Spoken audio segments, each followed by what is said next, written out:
Entrepreneurial Edge is brought to you by Business Banking from FNB, because small ideas can lead to big business. FNB, how can we help you? Hello and a warm welcome to another edition of the Entrepreneurial Edge, the show that brings you insight to the world of building a business. This week our guest is a celebrated Business Award winner from Top Woman of the Year in Business and Top Woman Executive. Marna van der Walt has garnered them all. She heads up JHI Properties, a company that manages approximately 50 billion rands worth of property assets. Before we chat to Marna though, Rudolf Niemann, Project Director for JHI Properties, gave us a bit of a background behind the organization. Let's take a look. JHI Properties in its current form is a merger between JHI Property Services and JHI Real Estate.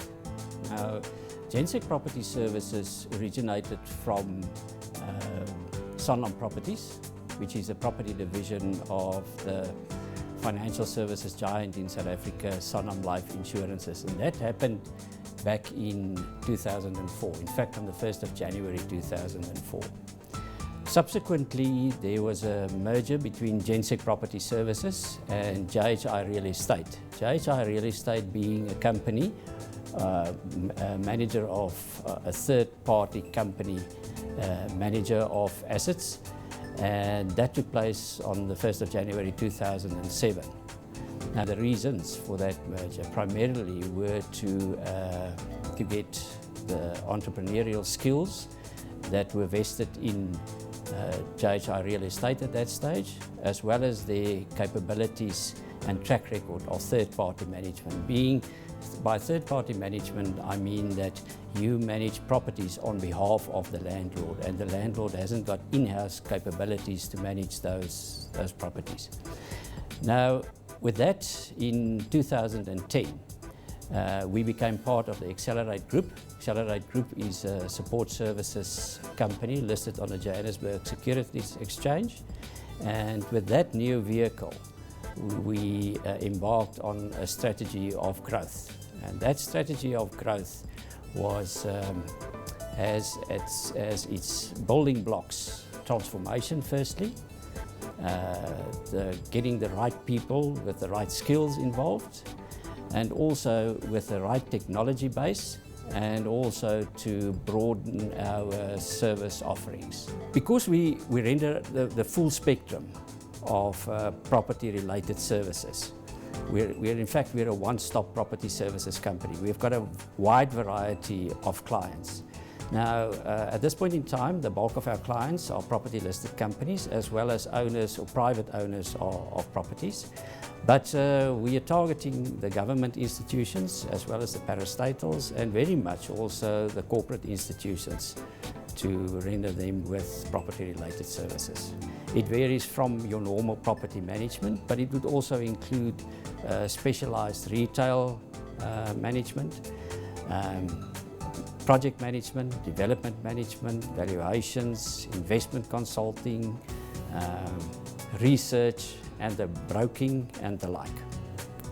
In South Africa, we have got a very wide geographical footprint. In almost all the various major centres, we have got offices: Johannesburg, Pretoria, Cape Town, Durban, Bloemfontein, Kimberley, and so on and so forth. And we're also involved in Africa.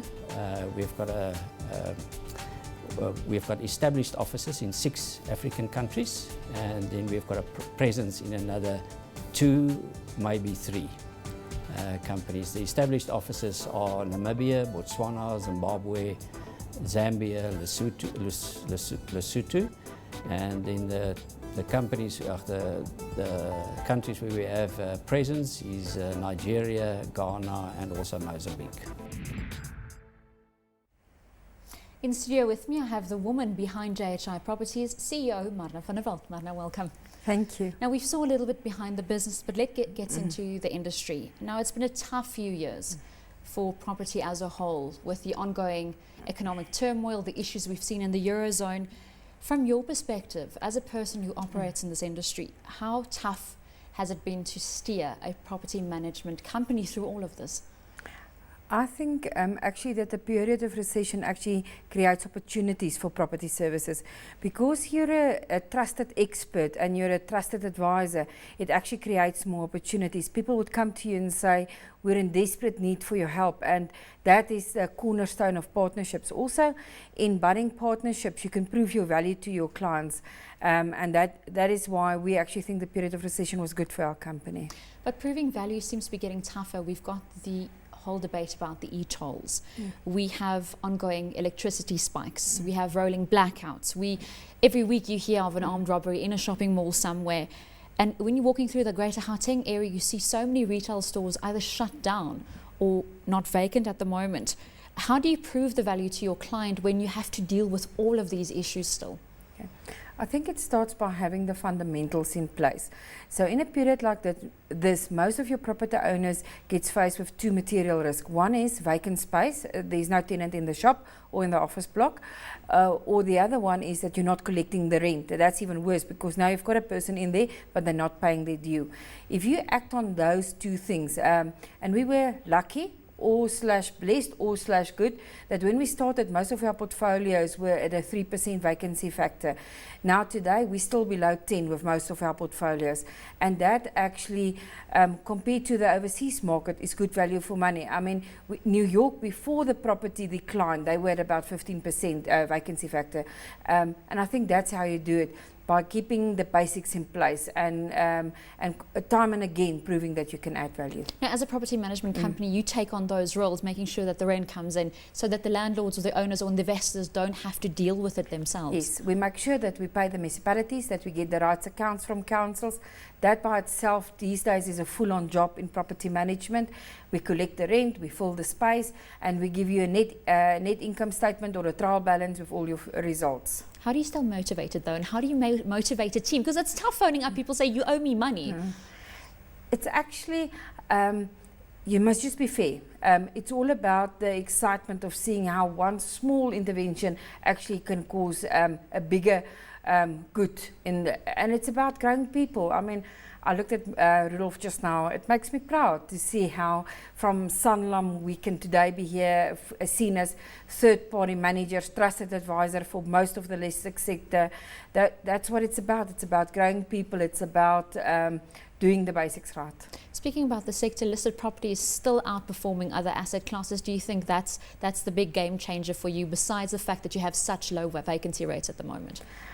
I think we've got very loyal client base. I think that's the game changer, and that you actually work for it every day, every hour, your team, and then by them growing, you need to grow the teams with that. So a lot of emphasis go into people management and transformation. Now, despite all the issues we've mentioned, JHI is powering ahead.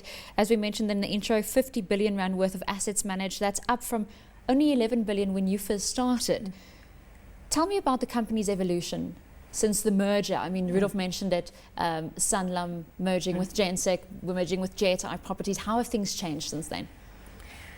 I think initially we were faced with a risk of a one-client company, and our track record was linked to only one client, being Sanlam at that stage. And it's to prove to the market that we can do more. We're entrepreneurial, we're open-minded, we drive innovation, we build teams, and we embrace technology. And by doing those basic things right, it creates the magic. And it's the people that surround you that actually creates the magic, and that's the wonderful part.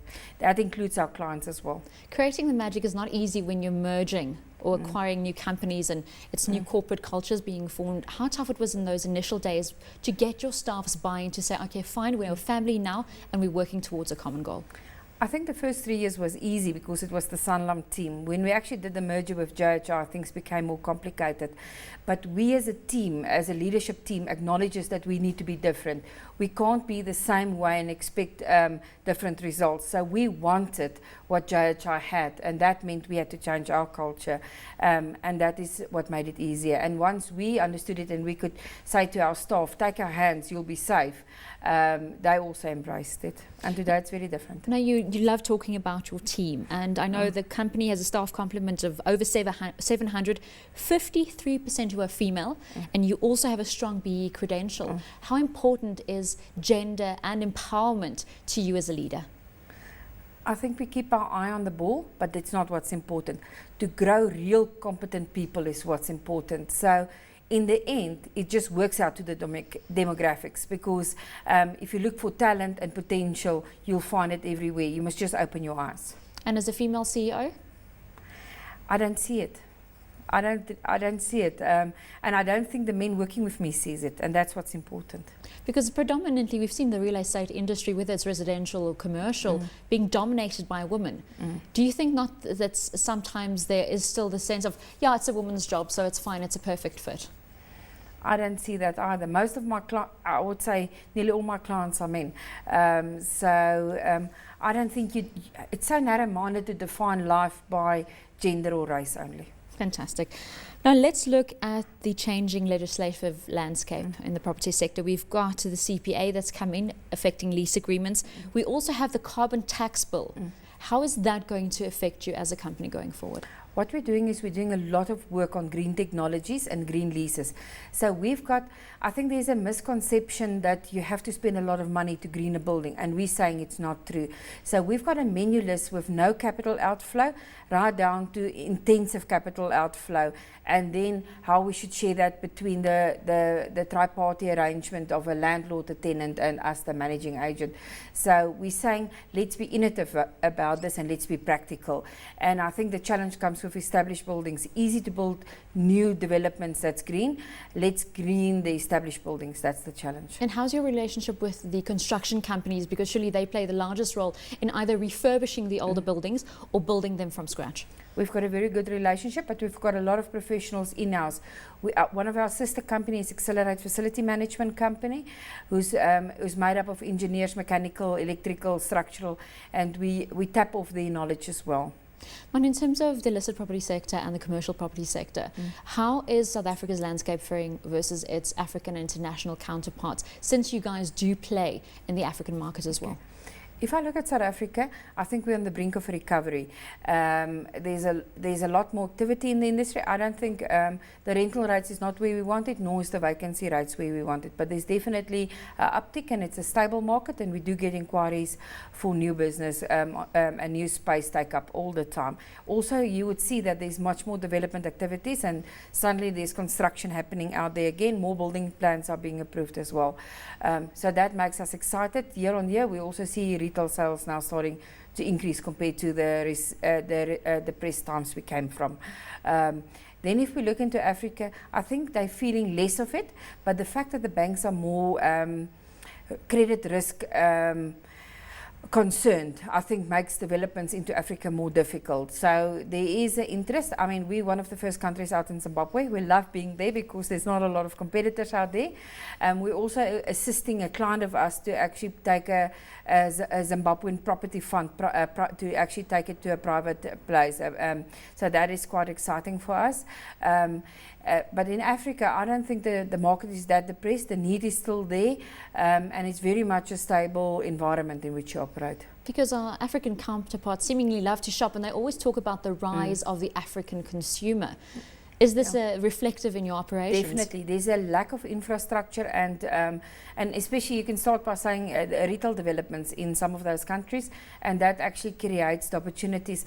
There's very little in convenient shopping centres. There's still big countries like Mozambique, which we're busy to do some leasing for regional shopping centres. Things we just take for granted here, and we have a choice of between in towns, and much larger towns than us don't have one proper shopping mall in Africa. Is it still about location, location, location? Is that still a factor? Always. But also you don't get a bad property, it's just depending on the price. But location in property is very important, and the fact that you have to do your homework very good before you start a development is also very true. What are the types of things when you look for when establishing a new commercial property space? You would look at who's going to be the user of this. What's driving the need? Is there a need for this property to be there? If we do it, what's the infrastructure supporting it? From transport to electricity, water, sewage. What does town planning say? And in taking all of that into account, you then decide what's the way forward. It's time for a quick ad break, but when we return, we find out where Marna's journey into the property sector began.